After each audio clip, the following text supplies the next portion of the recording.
Background के ऊपर। और मैं खासकर अपनी क्लास के स्टूडेंट्स को हमेशा कहती हूँ कि बेटा किसी की बातों पे विश्वास मत करो, अपने बैकग्राउंड को जज करो। हर बच्चे के घर का माहौल सेम नहीं होता, हर कोई बिजनेस के लिए बना भी नहीं है। बिजनेस के साथ बहुत सारे गुण और भी होने चाहिए। महज बैंक से पैसा लोन लेके किसी काम को शुरू कर देने को ही हम एंटरप्रेन्योरशिप नहीं कह सकते। इसके लिए बहुत सारी तरीके की जानकारी, बहुत सारी चीज़ें, अनुभवी लोगों का साथ होना बहुत ज़रूरी है।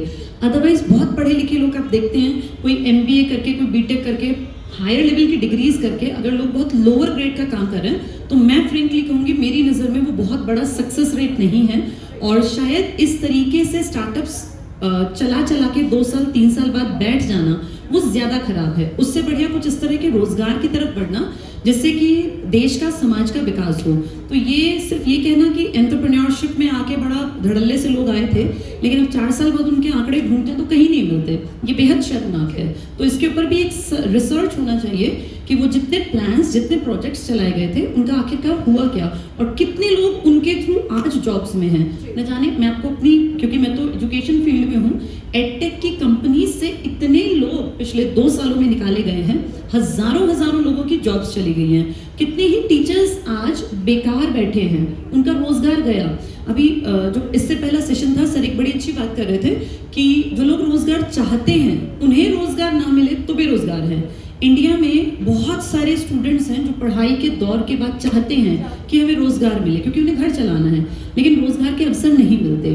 देखिए अलग अलग तरीके की सोच है इसमें। मेरा ये मानना है कि अगर हरियाणा नंबर 1 है बेरोजगारी में, 37% ठीक है, मान लेते हैं कि सारे लोग रोजगार के काबिल नहीं होंगे, बहुत लोग अनुच्छुक भी होंगे, लेकिन फिर भी मैम एक बड़ा प्रतिशत है जो चाहता है कि मुझे रोजगार मिले। और ये सारा प्रतिशत जो है वो पलायन कर जाता है विदेशों में। जो विदेशों में, अब ये देखिए पहले सिर्फ पंजाब से लोग जाते थे, आज हरियाणा के गांव खाली हो रहे हैं, जो कि गलत है। इस देश में, इस मिट्टी में पैदा होकर अगर हम इस मिट्टी के लिए, इस देश के लिए, समाज के लिए काम नहीं करेंगे तो फिर क्या फायदा। ये तो वही बात हो गई कि यहाँ पाल पोस के बड़ा किया, उनको काबिल बनाया, और जब उन्होंने देखा कि भाई मेरे लेवल का काम नहीं है तो विदेश में जाके, गलती उनकी नहीं है क्योंकि कमाना खाना हर किसी का अपना, भैया सबको जरूरत है, लेकिन गलती कहीं ना कहीं समाज की, सोसाइटी की, सरकार की है। क्यों नहीं हम ऐसे अवसर देख पाते। और कितनी अजीब बात है, दुनिया की नंबर 1 जनसंख्या हम हैं, अगर हम नंबर 1 हैं तो रोजगार के अवसरों में भी हम नंबर 1 होने चाहिए। प्रोडक्शन हमारा सबसे ज्यादा होना चाहिए। इस देश में हर चीज सबसे ज्यादा बिकती होगी, चाहे वो फोन्स की बात करूं, कपड़ों की बात करूं या शूज की बात करूं।